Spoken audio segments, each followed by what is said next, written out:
It's me, Teacher Gon.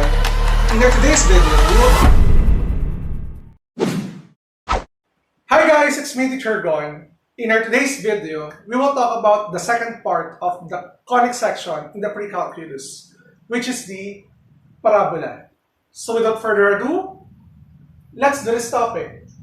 So let us define first what parabola is. Parabola is a set of all points in a plane that are equidistant from a fixed point and a fixed line.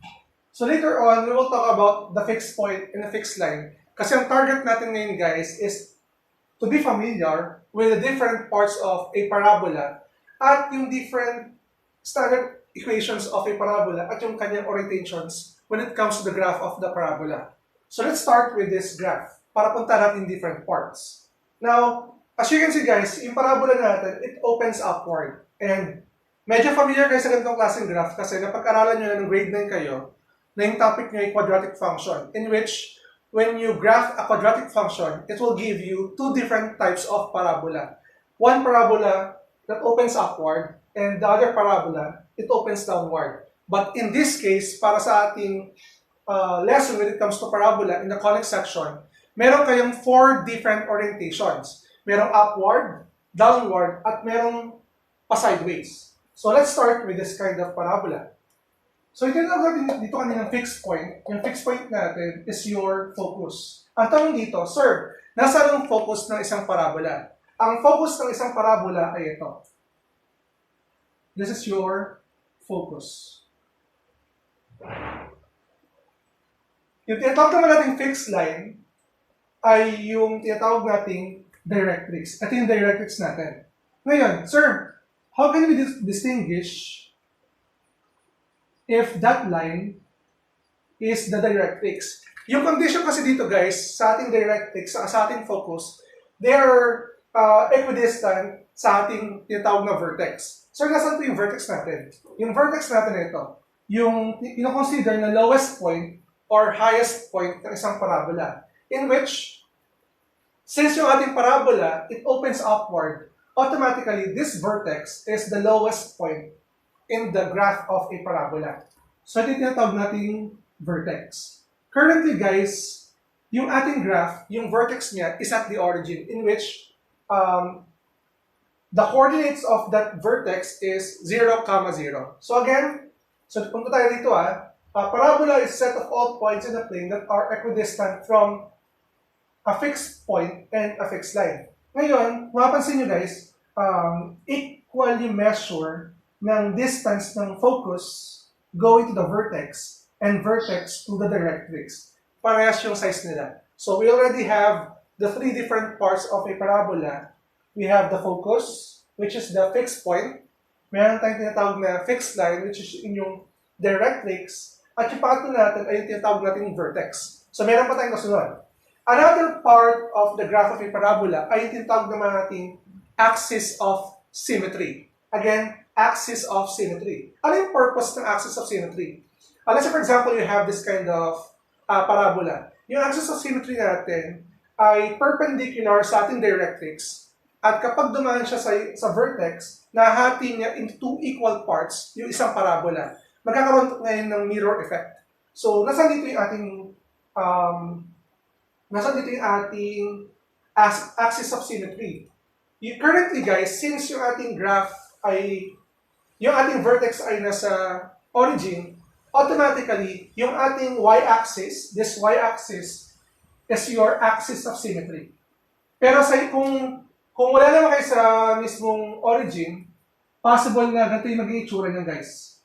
Ito yung inyong axis of symmetry, na kung saan it will give you a mirror effect and hinahati niya yung iyong parabola into two equal parts. And again, let me remind you that the axis of symmetry is perpendicular or always perpendicular to your directrix. So we have here the axis of symmetry. Axis of symmetry. Another thing na mapapansin nyo ditong part ng parabola ay tinatawag nating latus rectum. So ito yung ating latus rectum, this red line. Okay? Ano ngayon yung ating latus rectum? It is a line connecting the two different endpoints of a parabola. Dumadaan siya sa ating focus. Ito yung tinatawag nating latus rectum. Yan, itong line na to. Now, since we already have the different parts of the parabola, starting from the focus, directrix, vertex, axis of symmetry, and latus rectum, let us proceed with the different orientations and the standard forms of the graph of a parabola. We have here the table, guys. Ito yung summarized properties ng parabolas at yung graph ng parabolas kapag given yung kanyang mga standard form of equations. So, sa ibang books kasi guys, magulo itong ganito, even sa modules ng mga ng pre-calculus. So, as I mentioned earlier, meron tayong 4 different orientations. Yung first orientation natin is yung parabola that opens upward, opens downward. Second, third, yung parabola na opens sa left side, at yung parabola na opens sa right side. At ito na mismo yung mga yan. Pero, ginawa ko siyang wala para makita niyo lahat yung ibig sabihin nito. So, let's start with this one. Ito yung orientation natin na upward, downward, open to the right, and to the left. Ngayon, saan ba mag-start? Punta muna natin yung equation that those vertex is at the origin. Pag sinabi natin vertex ay origin, the coordinates of the vertex is at 0, 0. Ito yung mga standard form of equations niya. We have x squared is equal to 4cy, x squared is equal to negative 4cy, y squared is equal to 4cx, y squared is equal to negative 4cx. Ngayon, may dalawang group yan, guys. The first group is that the parabola, yung x niya ay merong x squared. At yung pangalawang group naman, guys, ay yung merong y squared. Kung mapansin nyo, ganito rin. Dito, yung x variable ang merong x squared. Dito, yung y variable. Ngayon, ito tatandaan nyo, guys, ha? If the equation of your parabola, yung x niya, yung the x variable has the power of 2, dalawa lang ang pagpipilian mo. It's either pataas ang orientation or pababa. Again, if the variable x has the power of 2, isipin mo agad, ay, possible na ang orientation niya ay pataas or pababa. Sir, bakit po kailangan namin malaman ano yung mga orientation? Guys, it's important for you to know ano yung orientation ng mismong parabola, though equation pa lang ang given, kasi nakakatulong siya sa mismong graphing. Okay, meron na kayo expected output. Okay, so again, if the variable, if the equation, yung x variable niya ay meron power of 2, automatic, upward or downward. Dalawa yan. Okay? And kapag naman yung variable y ang merong to the power of 2 or squared, automatic, it's either left or right ang opening. Ngayon, sir, mag-focus muna tayo dito sa merong x squared. Ito, x squared, x squared, x squared, x squared, di ba? Upward, upward. Ang pinagkaiba nitong kabila, the vertex is not at the origin. Wala sa origin. Sa ibang part ng Cartesian plane. Focus tayo dito. Upward or downward. Kailan lamang upward or downward? Naging upward siya if the value of c is greater than 0. Naging downward siya if the value of c is less than 0. Now, guys, look. Upward. This is positive. This is positive. Upward siya. Meron siyang x squared, x squared. Downward, your c here is negative, this one is negative, and this is negative. Downward siya. So, ganun lang yung ways ng parang madali nyo malaman kung siya ay upward, downward. Now, let's move on with those equations na kung saan yung y variable naman ang merong to the power of 2. Again, let me remind you, dalawang possible orientation. Left or right. So, paano naman po naging right ang opening? Naging right ang opening if the value of c is greater than 0. Makita mo naman positive, di ba? At magiging left yung opening if c is less than 0. Ngayon, sir, nasan po dito yung itsura ng mga yan? Ito yung mga graph. Ito yung mga graph ng parabola or orientation if the vertex is at the origin. Ito yung sa upward. Ito siya. Ito yung tsura niyan. Ito ha. Upward, xward. Tapos naman, since negative to, ito siya, downward naman siya. Tapos xward pa. Since y squared to, and positive, ang opening niya ay right.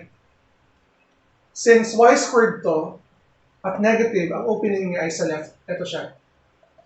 Next, para naman dun sa mga parabola with the vertex na hindi kasama wala sa origin. Ito. Una, ito yung possible na itsura, pero pwede mo punta sa ibang quadrant yan.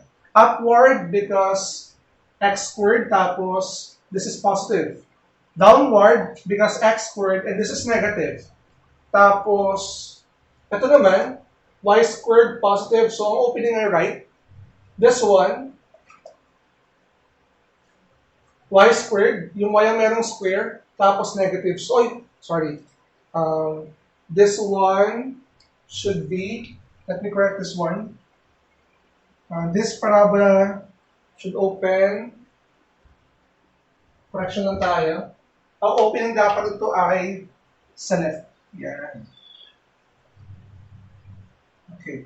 So again, in the next part of our video, I'll be giving you a problem wherein ang hahanapin natin ay yung different parts ng ating parabola. Na na-mention ko kanina, which is the focus, directrix, vertex, axis of symmetry, at latus rectum. So we have here the problem.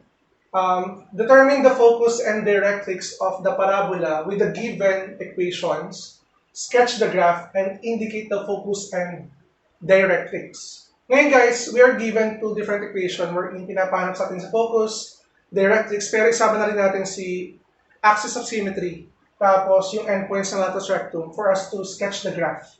Okay? Now, before tayo mag-start, let me remind you na maggamit natin yung knowledge natin about 4C. Yung 4C natin is the length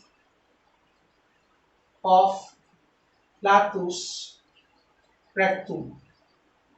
And yung variable C naman is the distance between the vertex and focus. Tapos, distance din siya between the vertex and directrix.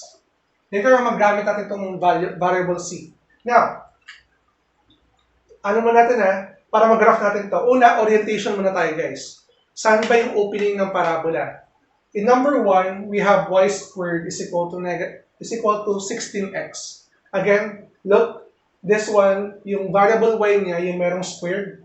So, pagpipilian mo lang, ang opening ay right, or ang opening ay left or right.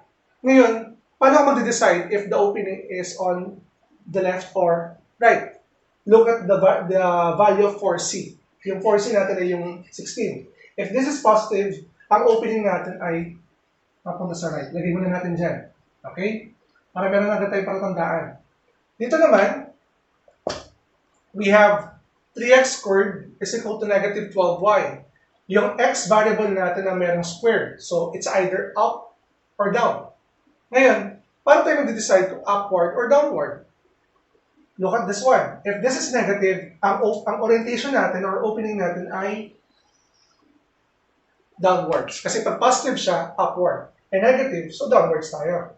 So proceed tayo ngayon. Ang una nyo mahanapin, dapat ay yung vertex. Since yung ating standard form ay y squared is equal to 16x, automatic, the vertex of this one is located at 0, 0. So nasan po siya? Dito po siya sa middle. Sa center ng Cartesian plane natin. Okay? Now, aside from the vertex, kailangan din natin mahanap yung focus. Focus at directrix. For the focus, we need to use 4C. At para mahanap natin yung, para makuha natin yung 4C, yung C, nagamitan natin yung 4C natin. In which yung 4C natin is equal to 16. Okay, we have 16. To find the value of C, divided by 4, and then divide this also by 4. Cancel, cancel. Your C now is equal to 4.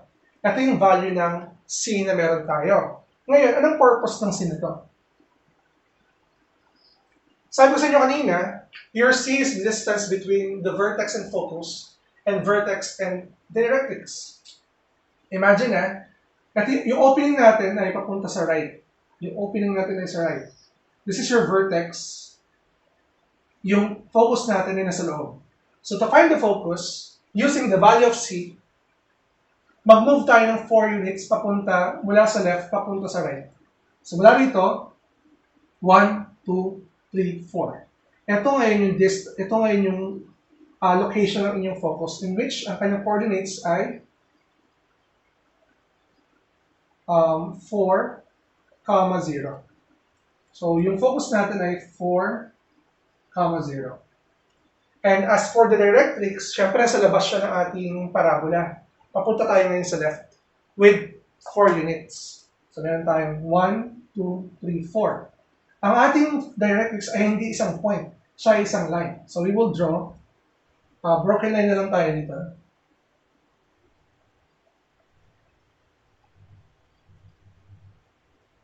Yan.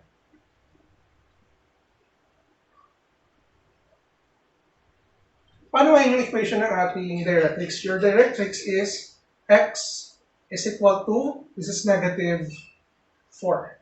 Now, hindi pa tayo tapos para mag-graph yung ating parabola. Kulang pa tayo ng two more points. So, para mahanap yung 2 more points na yun, hanapin natin yung endpoints ng ating latus rectum.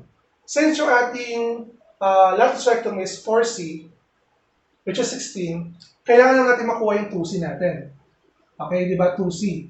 Since ang 4C natin ay 16, automatic, yung 2C natin ay 8. Again, your 2C is equal to 8. Hinati lang natin yung constant na yun o yung value ng 4C. So, paano po yan? Ibig sabihin yan, we need to move from the focus, 8 units pataas at 8 units pababa. Okay? So, we will move 1, 2, 3, 4. 1, 2, 3, 4, 5, 6, 7, 8. Sakto yan. And then, pantayan natin to 8 units pataas.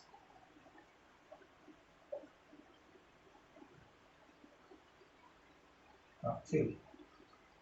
And then, yung ating namang mula dito, downwards 8 units din.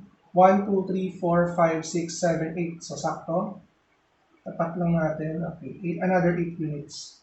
Ano ngayon yung endpoints ng ating latus rectum? That is 4, 8. Again, 4, 8. So, endpoints of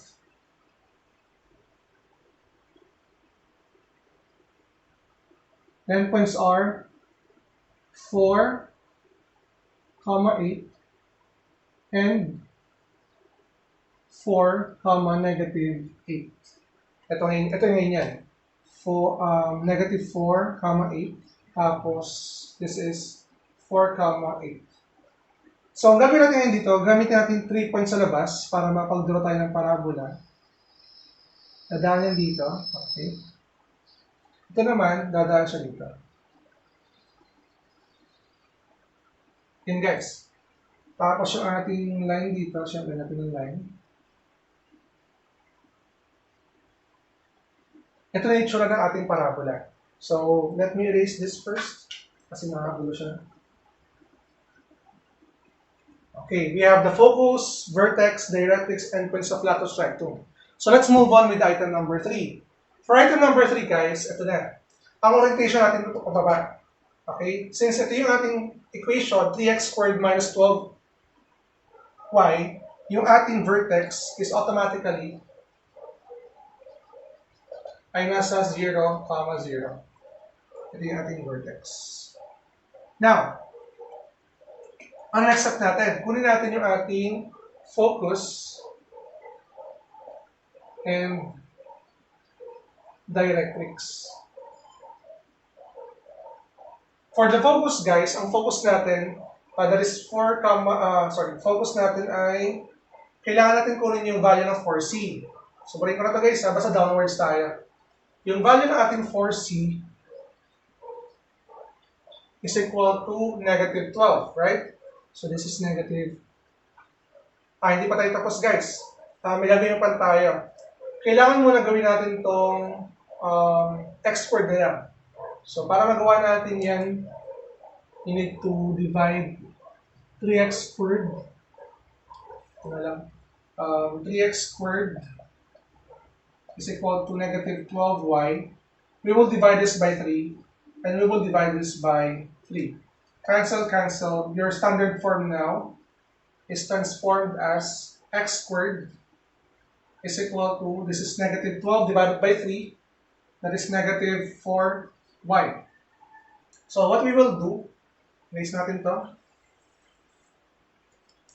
Yung 4c natin ngayon, yung 4c is equal to negative 4. Again, yung 4c natin is equal to negative 4. Okay? So, para makuha natin yung value ng c, cancel, cancel. Sorry. I will divide it by 4. Cancel, cancel. And your c is equal to negative 1. Pero syempre, gawin yung ano yan. Since kasi yung c natin ay distance, ito ay laging absolute value. So your c is positive 1. Absolute value ang gagawin natin, absolute value. Ngayon, ito yung vertex natin, di ba? Ang gagawin natin, di ba, downwards. Okay? So, ibig sabihin, para makuha natin yung ating focus, we will move 1 unit gamit yung C natin pababa. Okay? 1 unit pababa kasi nandito yung focus natin eh. So, ito yung vertex, pababa tayo. So, nandito yung ating focus. The coordinates of your focus are 0, negative 1. Okay? 0, negative 1. Next, as for the directrix, syempre, mula sa vertex, mag-move tayo pataas ng 1 unit. Ito naman yung directrix. Ito yung line natin directrix. So, ang next part natin gagawin dito, guys, ito yung equation natin ay y, since perpendicular siya sa y-axis, y is equal to 1. Yan yung ating equation. And ang next naman natin ay kunin yung value ng 2c. Yung 2c natin is half nitong 4c natin, which is negative 4. Negative 4 divided by 2 is negative 2. Pero kunin natin yung ating yung absolute value niya. So your 2c is equal to 2. So, ito tayo guys ito yung focus nyo. Since 2 yan, mag-move tayo ng 1 and 2. Ito yung unang endpoint ng latus rectum natin. Okay? Dito naman, 1 and 2, ito yung pangalawang endpoint ng ating latus rectum. So, for the endpoints,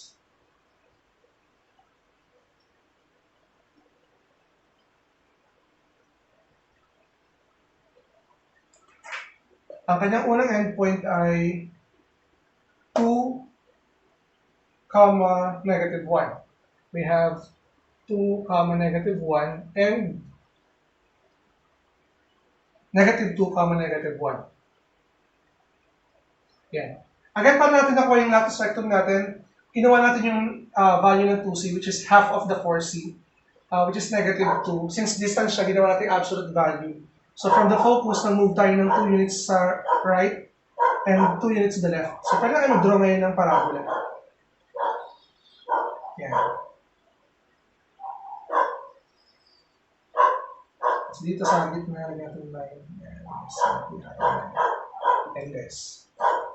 So I hope na natuto kayo sa mismong pag-graph natin ng parabola in determining the vertex, focus, directrix, and the endpoints of the latus rectum. So again, if you're new to my channel, don't forget to like and subscribe at i-hit na rin yung bell button for you to be updated sa ating latest uploads. Again, it's me, Teacher Gon.